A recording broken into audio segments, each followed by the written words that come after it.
Hi, so this will be my first video in English and it will be about my Chevy Suburban. I will change the axleback part of the exhaust, this resonator and my exhaust tip.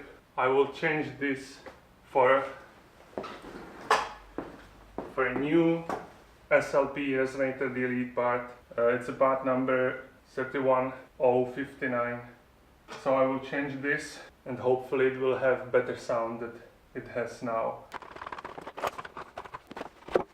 So as you can see, I have already a flange here because I was changing my muffler, so I divided my exhaust to two parts. If you don't have this flange, you have to cut it on car right here. It should be 7 inches from this, so it should be more than 7 inches. It should be almost 8 inches, 7 3/4 right here.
Woohoo!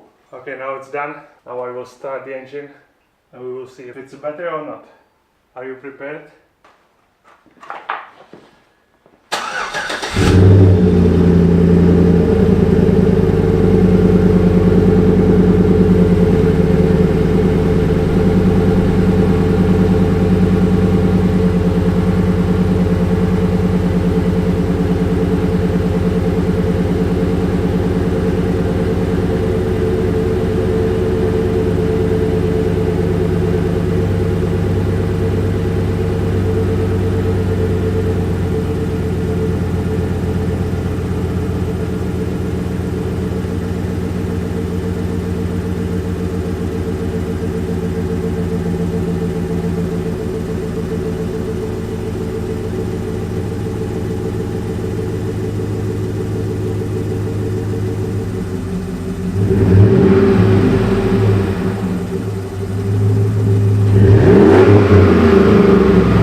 You saw the installation of the SLP resonator delete for Chevrolet Suburban from 2009. So this will be my new channel about my Chevy Suburban and probably some other things like welding. And if you found this video useful, you can like it, share it. Don't forget to subscribe this channel and see you in next video. Bye.